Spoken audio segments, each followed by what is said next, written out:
Hi there everyone, it's Miss Divers here again. You'll remember me from a couple of weeks ago. We did a few lessons on A Midsummer Night's Dream, which you continued with Miss Welton this week just gone.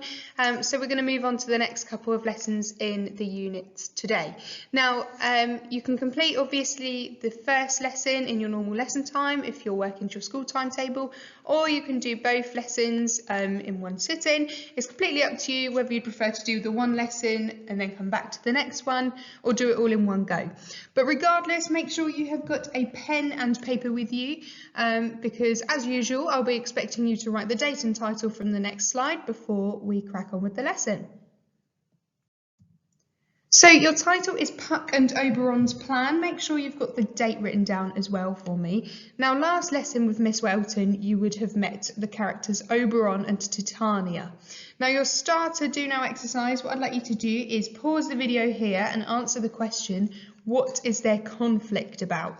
So what are Oberon and Titania arguing about? As an extension, what I'd like you to do is answer this question. How is Oberon and Titania's conflict similar or different to the conflict between Hermia and her father? Now, once you've written your responses, we'll have a very quick discussion about what my responses would be, and then we will move on. Here are the notes that I've got about Oberon and Titania's conflict. So Oberon and Titania's conflict was about a child. Titania wants to adopt her dead friend's child, but Oberon wants to use the child as his helper, and that is where their conflict stems from. So let's talk about Oberon and Titania in more detail. Now, Oberon is the king of the fairies, and he's a powerful and impressive leader. He also has impressive magical powers. Titania is a proud and assertive queen of the fairies. She will not be intimidated by anyone, especially not Oberon. Let's move on. Now, Puck is a playful and mischievous character. Puck's one of my most favourite characters in Shakespeare's work. He's Oberon's servant and will do whatever Oberon tells him to do. He enjoys playing tricks and loves causing chaos and confusion. And as a fairy, he's also capable of magic, just like Oberon and Titania. Now, let's bring your attention to your title today, Oberon and Puck's Plan. That's what we're going to be focusing on. Now, Oberon is still furious at his wife, the fairy queen Titania, but he has a plan. Now, he wants Puck to fetch him a precious flower which has a unique property. With this flower, he can play a cruel trick on Titania which will help him take the child from her. But first of all, we need to find out more about this flower and what it can do, because it's very significant to the plot of the play. So there's a love potion involved here, everyone. So first, Oberon explains to Puck how the love potion was created.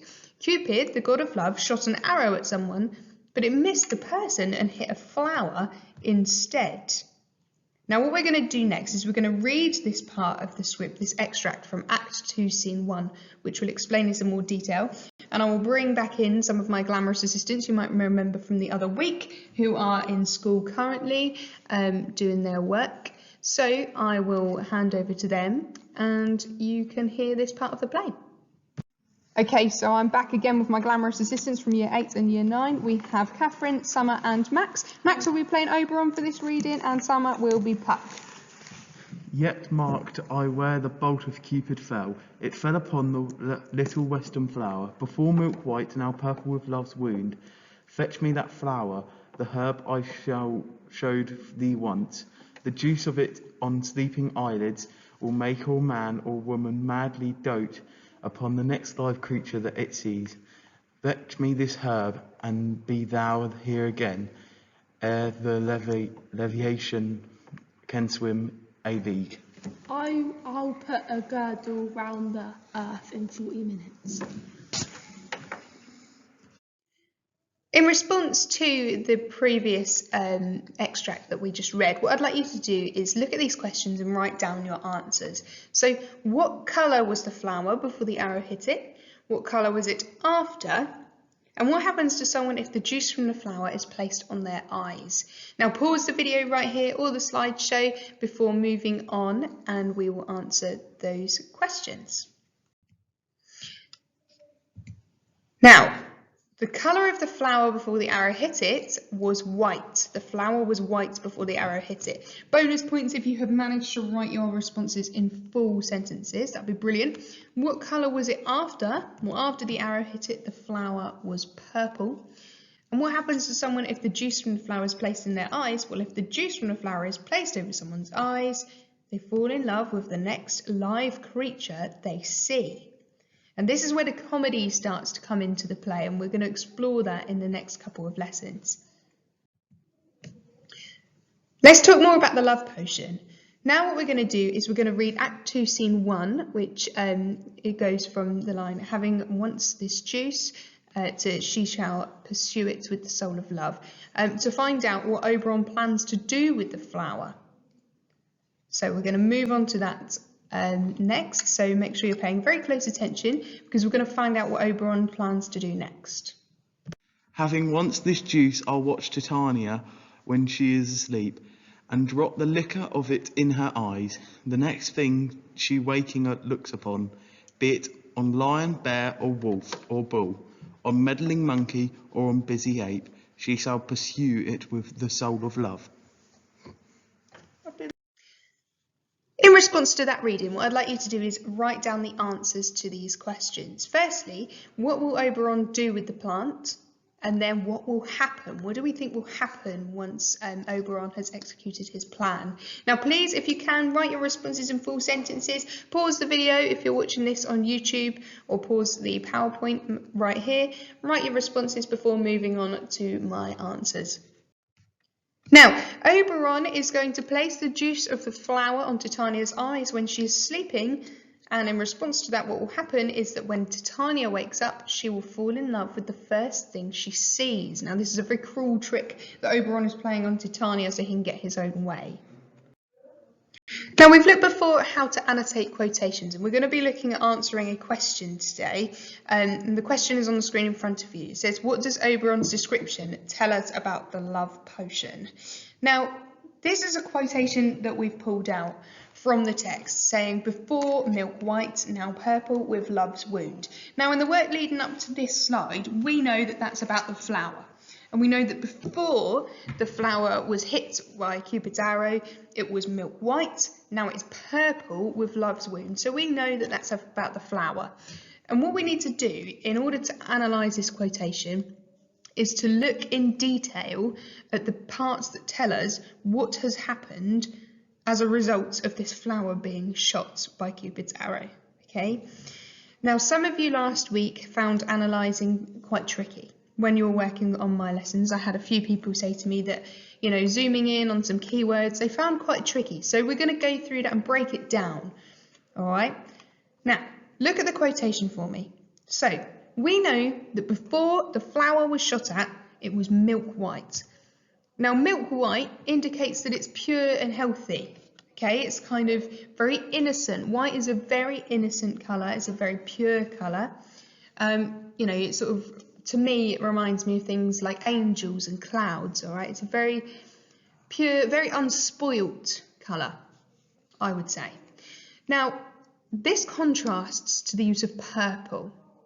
Now, it's very important to consider colour connotations when it comes to literature, because lots of people use colours to symbolise lots of different things. For example, you might think of the colour red as being quite an angry colour, or romantic and passionate, yeah? But in this context, purple could symbolise sort of romance. It's a very deep, very rich colour, but also it could symbolise the kind of bruising that's been caused by Cupid's arrow. Which is very interesting to look at, really, because if you think about it, love is typically a really positive experience. It's used to express how much you appreciate and admire someone. However, in this context, it says love's wound. And it kind of implies that, love is dangerous. It's a dangerous influence on this pure and innocent flower, which kind of backs up the idea, I suppose, that Oberon is using this flower for sort of evil consequences, for tricking Titania. Yeah? So that's how you can break down a quote. I'm going to summarise that very quickly again for you. So, we know the flower before was milk white, so it was pure, it was innocent. Cupid's arrow hit the flower.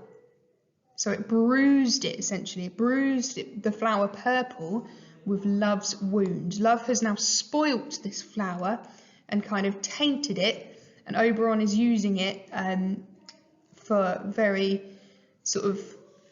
malicious reasons, very mischievous reasons. Okay, so hopefully that makes sense in how to break down a quotation. So what we're going to be doing is looking at positive opening statements. We've been through opening statements quite a lot, and this is how you would open a paragraph of analysis.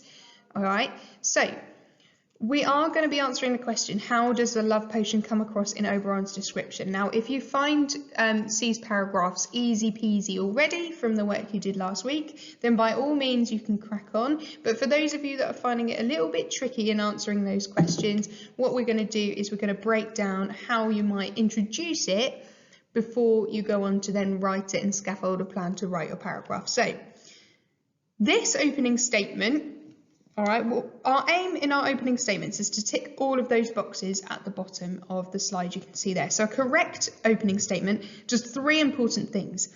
It answers the question, so that immediately is something you need to do. You need to address the question. You need to say something accurate, okay, because there's no good saying something like, oh, Oberon's just picking the flower because he just liked the look of it and thought it was pretty. Like, that is not why he's choosing to pick the flower. You need to be accurate and concise with everything that you say. And also, your opening statement needs to focus on one point. That makes it nice and clear for the reader. So, for example, this statement here, it says, in Oberon's description, the love potion comes across as severe. It answers the question, but it doesn't say something accurate. Okay? It says there, in Oberon's description, the love potion comes across as severe. That is not true. Okay, but it does focus on one thing. Now this statement here, it says, in Oberon's description, the love potion comes across as dangerous, powerful and intriguing. Now this is a very detailed opening line. It does answer the question. It does say something accurate. He does say that it's dangerous, powerful and intriguing, but we want to focus on one thing, not multiple things. The reason for this, guys, is that because if you focus on one point, you can expand on that point and be writing more detail about one thing than writing loads of different points in your opening statement and then trying to answer it all and getting yourself confused. Okay, so this one is a perfect opening statement. In Oberon's description, the love potion comes across as dangerous. It answers the question, it says something accurate, and it focuses on one thing. Okay? So, in Oberon's description, we know exactly that they've addressed the question there because we are looking at how the love potion comes across in Oberon's description. So, in saying in Oberon's description, they've addressed the question straight away. Then, the love potion comes across as dangerous. They have focused on one thing and it is accurate to what they have read in the text. Okay, so hopefully you're all clear on why it is important to have a very clear, concise opening statement. It makes your life easier for the rest of the paragraph, okay? So, you will have a quotation hunter worksheet on Show My Homework that you can print off. Alternatively, if you struggle with the printing, you can always type it up online or you can draw this table out, take a photo of it and send it in. So, what you need to do is write out what is happening in the play at this point. Who is talking? Who are they talking to? Copy out your quotation and write some notes about the quotation. So what does the quotation tell you about the love potion? Okay, so that's a quotation that we just looked at. So that one should be fairly straightforward for you. And on the next slide, if you move on, we also have this quotation. So this one's a little bit more tricky, okay? So see if you can do a different sheet for both of these quotations. Yeah, see if you can write out exactly what is on the screen in front of you, but write your own personal notes on the quotation, okay? So everything in green you should write down as it is on the screen in front of you on your worksheet. and then write up your notes. See the red writing at the bottom there? You should use that to inform your own personal notes, your own findings on the quotation. Hopefully that's clear. If you need to pause the video or pause the PowerPoint, then by all means please do, and flick backwards and forwards to this sheet and the previous one, or this slide or the previous one should you need to, okay? But this should be fairly straightforward. You're just zooming in on the key parts of the quotation and what it tells you about the love potion. So pause the video, make those plans before moving on. So what we've managed to do today is we've managed to look at some key quotations and what they say about the flower and how they link to our question, okay? We've looked at some key quotes and how they address the question, saying how Oberon describes the flower, okay? So what I'd like you to do now, just to sum up, I would like you to write down on your sheet of paper in front of you which statements are correct. Oberon wants to use the love potion on Puck. Puck is Titania's servant. Oberon wants to make Titania jealous of him. The love potion can make people fall in love. Or Oberon wants to use a love potion on Titania. Pause the video here or pause the PowerPoint before moving on to the answers. And there we have the answers to that quick little exercise at the end of our lesson, okay? So the love potion can make people fall in love. D was correct. And also E, Oberon wants to use the love potion on Titania is correct too. Well done for getting through this lesson, guys. I know there's a lot of information for you and you've got loads and loads of work to do, so I'm really impressed with all of your work so far. If you need any help with anything, then you can always email your teacher. And feel free to move straight on to lesson 11 if you have the time. If not, when you return, make sure you have your pen and paper ready for the next lesson. Hello everyone, welcome to lesson 11 in our heritage scheme of work. We're going to be carrying on with looking at the characters in A Midsummer Night's Dream today, so make sure you have your pen and paper at the ready to write your date and title, and we will quickly crack on. So your title is Demetrius and Helena. Make sure you get the date down as well for me. And for your starter activity, what I would like you to do is identify who is telling the truth and who is lying. And as your extension, last lesson we learnt about the love potion. What I would like you to do is explain what it is in your own words. So pause the video or slideshow here, answer those questions for me before moving on.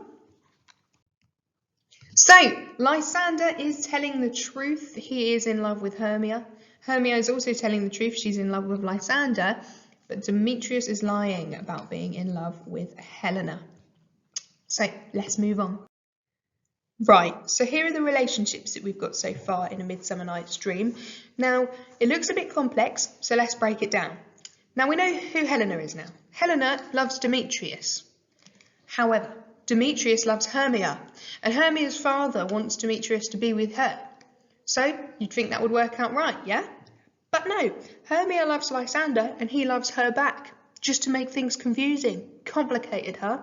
So, it's all a little bit of a tricky situation, to be honest, guys, because all of these different people want to be with people that they can't be with, or they're not allowed to be with, or they don't like them back. But essentially what we need to know is that Hermia is in between Lysander and Demetrius. But Hermia doesn't want to be with Demetrius, but Helena does, essentially. I'm going to try and attach for you on Show My Homework as well a kind of map of the relationships if this is still too confusing. So I'm going to sum up what I just said for those that were a bit confused. Demetrius is in love with Hermia. Helena is in love with Demetrius. And Helena's love for Demetrius is unrequited.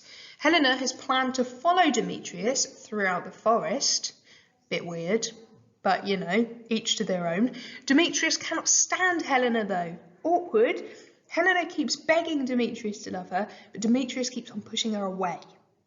Even more awkward. So what we're going to do is we're going to read Act 2, Scene 1 from I love thee not, therefore pursue me not, to And I am sick when I look not on you. That will be on the next slide. So when you're ready, move on. I love thee not, therefore pursue me not. Where is Lysander and fair Hermia? Thou toldest me they ran into the woods, and here I am, and lost within this woods, because I cannot see my Hermia. Hence get thee gone, and follow me no more. You draw me, you hard-hearted adamant, but my heart is true as steel. I won't give up. Do I entice you? Do I speak you fair? Or rather, do I not in the plainest truth tell you, I do not, nor I cannot love you? And even for that do I love you the more. I am your spaniel, and Demetrius, the more you beat me, I will fawn on you. Use me but as your spaniel, spur me, strike me, neglect me, lose me, only give me your leave. Unworthy as I am to follow you, what worse a place can I beg in your love than to be used as your dog? Tempt not too much the hatred of my spirit, for I am sick when I do look on thee. And I am sick when I look not on you. So you've heard on my recording of that previous extract from the scene. What I'd like you to do is, if you can, if you've got a brother or sister at home or parent or carer, what I'd like you to try and do is try acting out those two different characters and see if you can really carry across the emotions, okay? So remember, Demetrius cannot stand Helena, but Helena adores Demetrius. So how do you think they might act towards each other? Try and get it up on its feet a bit and have a bit of fun with the scene, okay? It's all well and good hearing it, but when you actually perform the words, you might kind of understand a little bit more of what Shakespeare was trying to say when he wrote it, you know, what he was trying to say about the relationships between the characters. So pause the video right here, and if you do have someone near you, then see if you can act out this scene. If not, don't worry, feel free to move on and you can crack on with the rest of the lesson. Now, your next task is to find all the lines in that speech which show Demetrius hates Helena. Now, then what I'd like you to do is to decide which quotation is the most malicious, which one is the most horrible to her. So pause the video or PowerPoint presentation right here whilst you find those lines, and then we will go through some responses together. So one of the responses I got was, I love thee not, therefore pursue me not, which is basically saying, I don't love you, please back off. Okay. The next one, for I am sick when I do look on thee. Makes him feel ill to look at her. It's a bit harsh, isn't it, really? But at least we know, it makes it very clear that he doesn't like her. He couldn't be any more clear, could he? But he can. He says, get thee gone and follow me no more.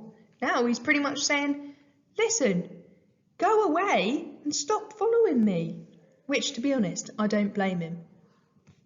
And also another one that I found was, do I not in plainest truth tell you I do not, nor I cannot love you? He can't make it any clearer, can he, to be honest? He keeps saying, look, go away. And now, this is the truth. I can't be any more true. I do not and cannot love you. She's not really taking the hint, is she? So what does this quotation tell us about how Demetrius feels about Helena? Okay, he says, for I am sick when I do look on thee. For I am sick when I do look on thee. This quotation tells us that Demetrius feels. Now, you answer that sentence for me. How does this quotation tell us Demetrius feels about Helena? For I am sick when I do look on thee.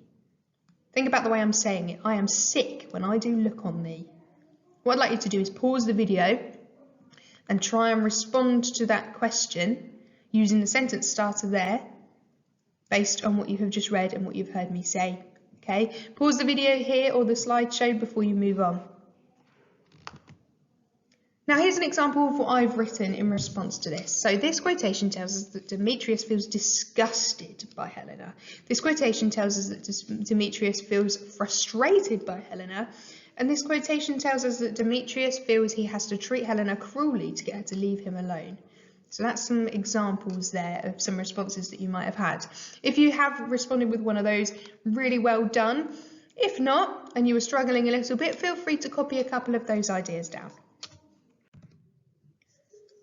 So, let's come back to this point then. Helena's love for Demetrius is unrequited. What I'd like you to do is come up with 3 statements to answer the question, how does Shakespeare present unrequited love in this scene? For I am sick when I do look on thee.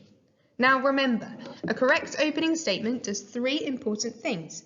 It answers the question, it says something accurate, and it focuses on one thing. Okay, remember, those are really important points to remember when you're writing your opening statement. It needs to be very clear and concise. All right, so you are responding to the question, how does Shakespeare present unrequited love in this scene? Now, unrequited kind of means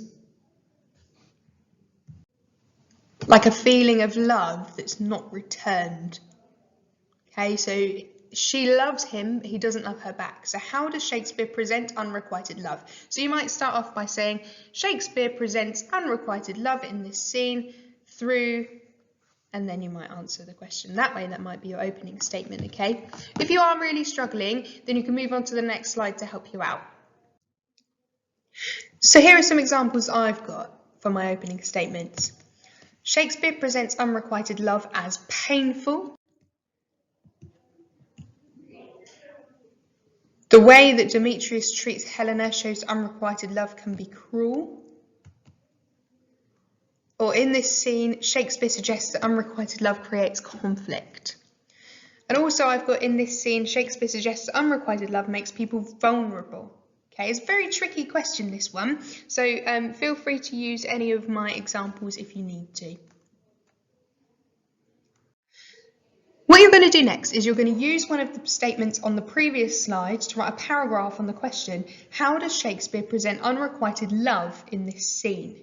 So use one of your opening statements, then you're going to want to zoom in on a quotation, and you're also going to write about what the intention is behind what is being said about unrequited love, how it would, how it affects the characters, okay? Now, it might be pretty tricky for you to get started on this paragraph. If you need to use any influences from last week, you can always use your C's paragraph help sheet that you had with Miss Welton. Or alternatively, you can move on to the next slide where I will give you an example of the sort of thing I will expect. So, here's my example. In this scene, Shakespeare suggests that unrequited love makes people vulnerable. Okay, there is my opening statement.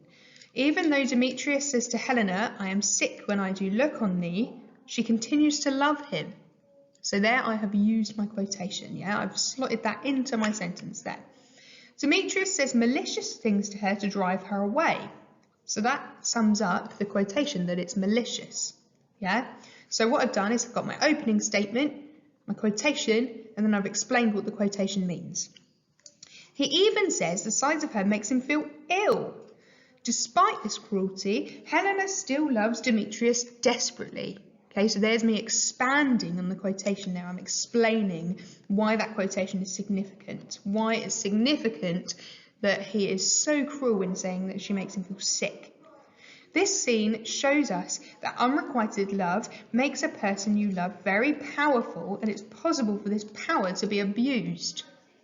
Okay, so that's really important. In that sort of example, it shows that not only am I looking at how, how it makes Helena feel, but how it diminishes her role, how it makes her feel, how her appear so much smaller and weaker because she's so much in love and Demetrius holds so much power over her. So hopefully that gives you a bit of a flavour of the sort of thing that I'm expecting you to write, okay? So make sure you use your powerful, concise opening statement, follow it up with a quote, and then expand on your quote, yeah? So once you've finished, I'd like you to check your writing. Check 1 is a quotation written in a sentence that makes sense. Remember to use your punctuation as well. At least with my class, I know we've definitely done dialogue in paragraphs and how you use the correct punctuation, capital letters and speech marks. So make sure that you definitely use those correctly. Also, have you capitalised all the proper nouns, including the name of the city? So Demetrius and Helena will also need capital letters. Have you spelt Demetrius, Helena, Hermia and Lysander correctly? And also check for have you used accurate punctuation in each sentence. That just kind of brings me back to check 1, making sure that you are writing not only your writing makes sense, but you're also writing with the correct punctuation and grammar. Now you can go back to your Quotation Hunter worksheet from the previous lesson. So what I want you to do is fill out the sheet just as it looks on the screen, and I'd like you to write some notes on each quotation. So what does this quotation tell us about how Demetrius feels about Helena? Okay, so you're looking at the "for I am sick when I do look on thee." We're just summing up what you've done in the lesson, okay? We've already zoomed in on this quote quite a bit in this lesson, so this one should be fairly straightforward. And then on the next slide, you can choose your own quotation. So then I want you to pick a quotation from the text that shows that Demetrius hates Helena. Okay, so you're answering the question in the black box at the top of the screen by choosing a quotation and writing what does this quotation tell us about how Demetrius feels about Helena. Okay, it shouldn't take you too long, but you can fill those in on your Quotation Hunter worksheets. Alternatively, if you don't have access to that, you can always draw out this table on lined paper and fill it in. So, well done for managing to get through the content of that lesson. You are now ready to complete quiz 2, which you'll find on Show My Homework. Now, before you go, I've got an extension question for you. Which quotations from the script continuation, which is on the next slide, show Demetrius to be particularly cruel? Okay, so which quotations on the next slide show that Demetrius is particularly cruel, and what do you think of Helena's response here? If you could write your responses to that in full sentences with extension as a subheading, you can always take a photo of that and send it in on Show My Homework to your teacher. And I'm sure they will be really, really impressed to see your responses.